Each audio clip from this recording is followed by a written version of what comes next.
A big thanks to the producers of this week's episode, Danielle Newhouse, Kate Ohala, Ginger Cornejo, and Michael DeLima, who are all keeping the fire going on patreon.com/Nightmare Society at our members-only campfire, where we've got bonus content, early access, and ad-free episodes, as well as other creepy things. I also wanted to say hello to a few people: Adam Walker 99, Kate Sarah 23, Dab and Weld, Billy the Goat 88, and Teresa Walker 0. Thanks for reaching out, guys. Hope you enjoy the episode. And last but certainly not least, as this episode would not be possible, a huge thanks goes to user facelesswriter, user lionessthedruid, and user slytherinahri. Thank you for sharing your story with us.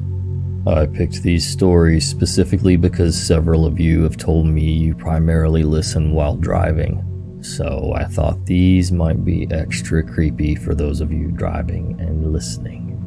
Now, get comfy and prepare yourself for another episode of The Nightmare Society.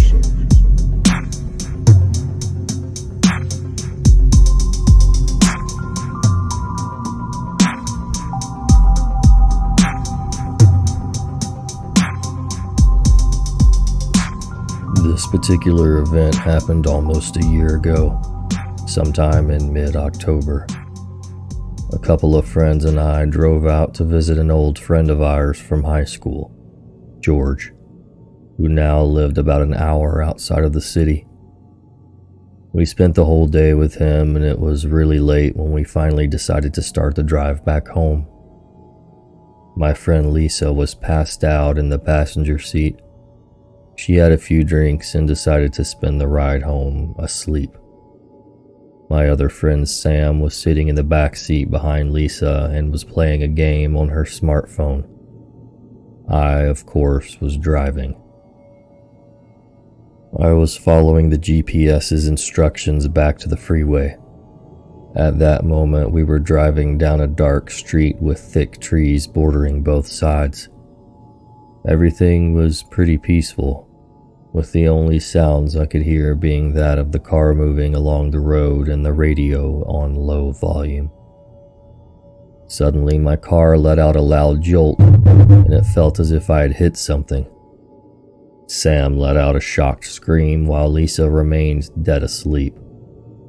I slammed on the brakes and the car came to a halt. I was breathing heavily when I asked what the heck had just happened. Sam peered through the back window and gasped. She turned to me with an angry look on her face and shouted that I had just hit a dog. I looked through the back window and, sure enough, a dog was lying in the road a few yards behind the car. Sam is a pretty big animal lover, so I wasn't surprised to see her get mad at me. She was about to open her door and rush to the animal's aid when I stopped her. Once I had gotten over the shock of running over a dog, I got a feeling in my gut that told me something was off. I'm no braggart, but I consider myself to be very attentive and a very safe driver. My eyes were on the road at all times, and I distinctly remember not seeing a dog in the road prior to the car jolting. Yes, it was dark, but I was sure that I would have at least seen the dog in the headlights before hitting it. I looked through the back window and took a closer look at the dog, or at least as much as I could make out in the reddish light coming from my taillights. It was a fairly big dog, at least a golden retriever or something like that. One particular detail caught my attention. I could see the dog's tail wagging.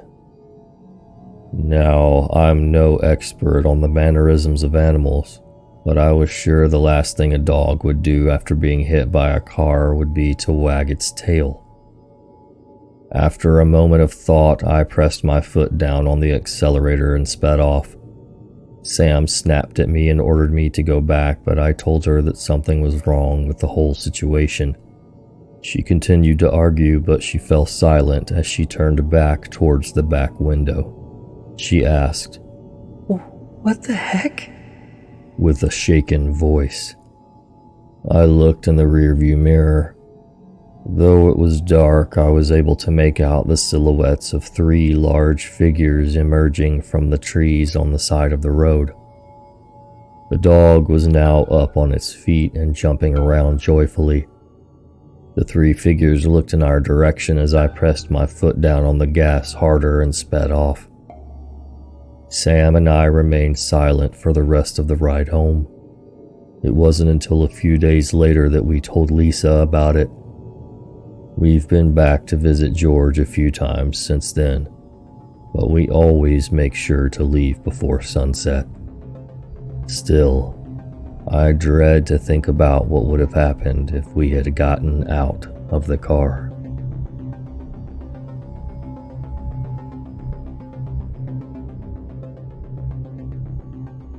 This story happened slightly over 20 years ago, back when I was 16. During this time, I lived with my mom and stepdad in a remote area 70 miles west of Las Vegas, Nevada. I had gone out to visit with my friends, being allowed to drive myself for the first time ever. I had a lovely time watching a movie and getting food together until it was time for me to head home. The curfew I was given was 10 p.m., with the caveat that if I was running late for any reason, to find a payphone and call. The night wrapped around me in my old 1971 Chevy pickup, as there were no street lights or houses for most of the way home. As I pulled up to the first of 2 stop signs, I could see an older sedan. Old cars are still pretty common in that area. Stopped with its hazards on. I pulled up behind it and waited as a man in his 30s to 40s started walking towards me from the driver's side. Even at this point, I didn't have any alarm bells going off. Being in the middle of the Mojave Desert, providing assistance to a stranded person was common. People rapidly get into severe problems there by not having enough water when a vehicle breaks down, or not realizing that it's a freaking desert and people die wandering delirious away from the highway trying to find help. Anyhow, I rolled down my window, and as he came abreast of my door, I could smell the liquor on him. I could see another man in the passenger seat. As this was before anyone I knew had cell phones and the nearest payphone was a good 10 minutes drive ahead, I didn't have a way to call the cops on a drunk driver immediately. The man explained that his car stalled and asked if I could help them out. I asked if his car was a stick shift, which it was, so I asked if he was familiar with push starting it. He said yes, so I agreed to, as gently as I could, push their car with my truck while they turned the engine over.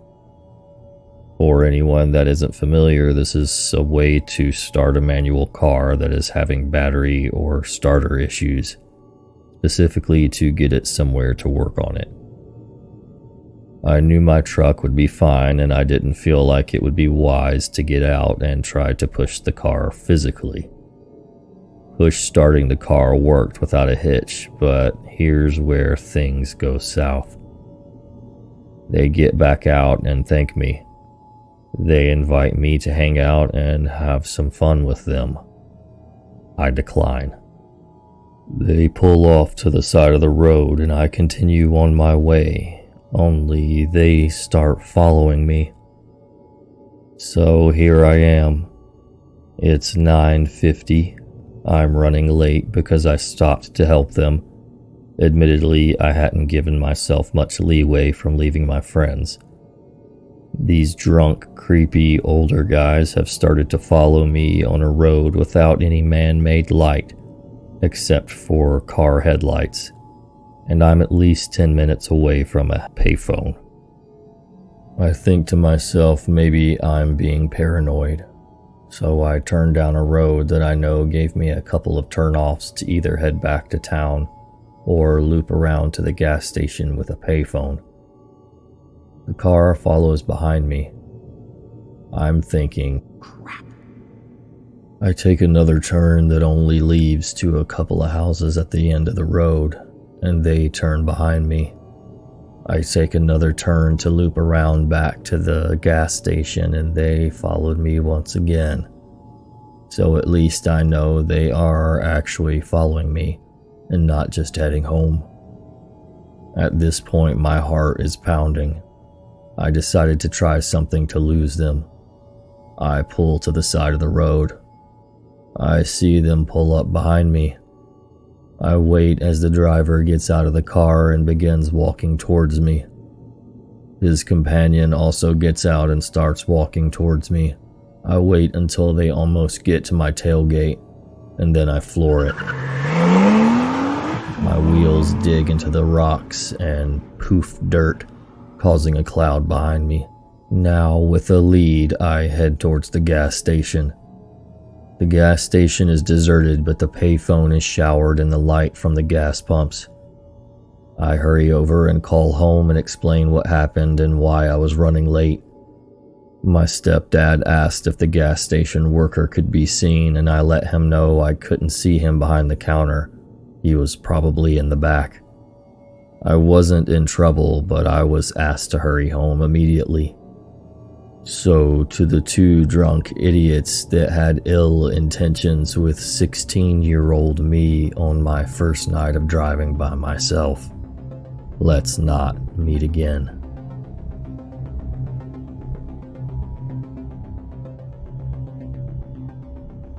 This happened last year, and it still gives me the creeps thinking about it. I was leaving work and was on my way to a friend's house. My work is on the literal edge of town. It's pretty rural and gets really dead at night. My friends live even further away from my work, in where I guess you'd consider to be the country area, and the road gets more and more desolate the closer you get to their house.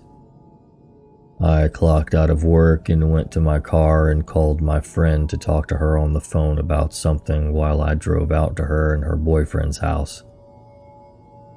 I looked both ways before I exited the parking lot, but there was absolutely nobody else on the road that I could see, which was a pretty good distance.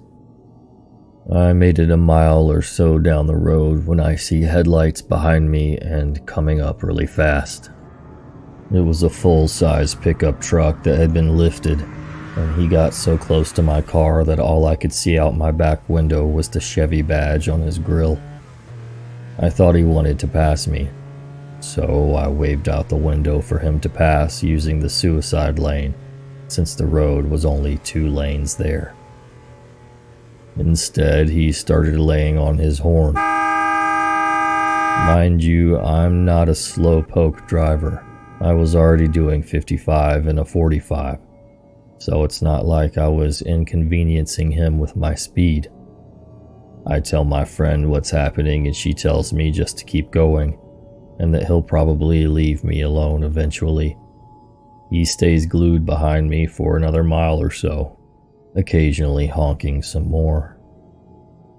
Eventually, he started turning his brights on for a few seconds, and then he started slowing down until we were a couple of 100 feet apart, and then he would floor it to fly up behind me really fast, like he was feigning rear-ending me.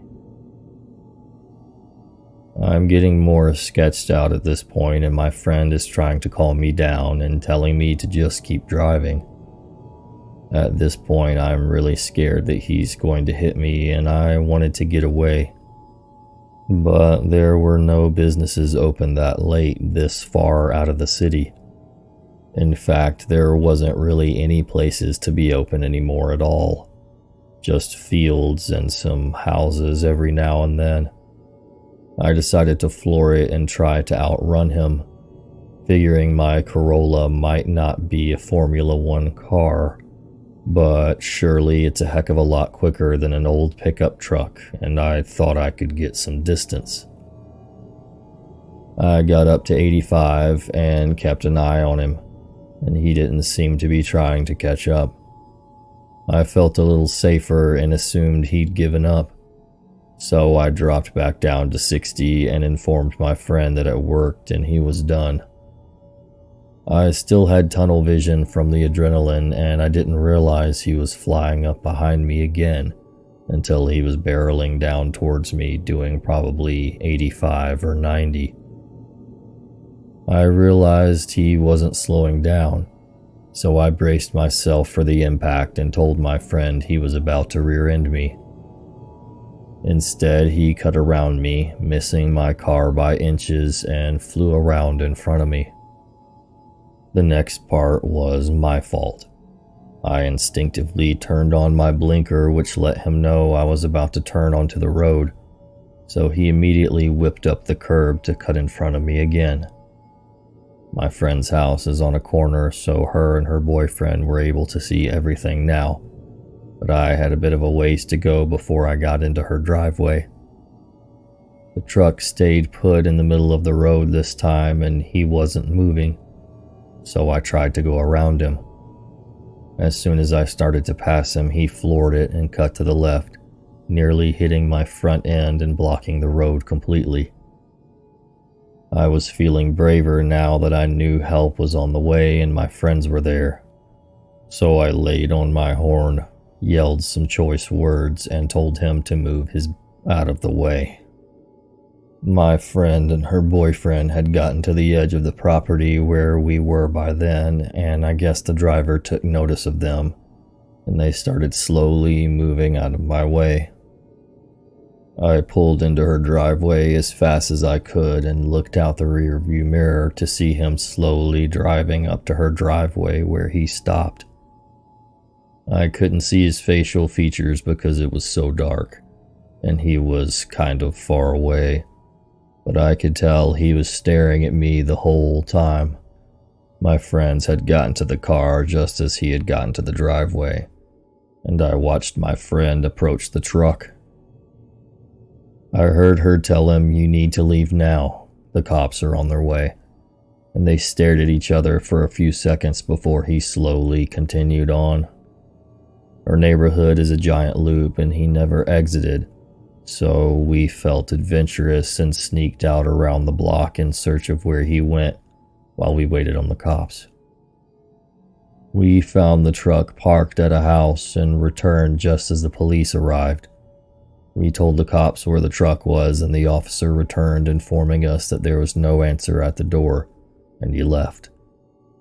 Her boyfriend, who had lived there for forever, nor his mother recognized the truck or the man, and if I recall, his mother even knew the people who lived at the house the truck was parked at. And as far as I'm aware of, he was not seen again. Because I'm a very small female who was alone at almost midnight, we all assume he watched me leave work and was trying to bully me into wrecking my car so I would pull over and he could abduct me. We think once he realized the cops were involved, he parked the truck in someone's otherwise empty driveway and likely left it there to hide in a nearby field until the cops left the area.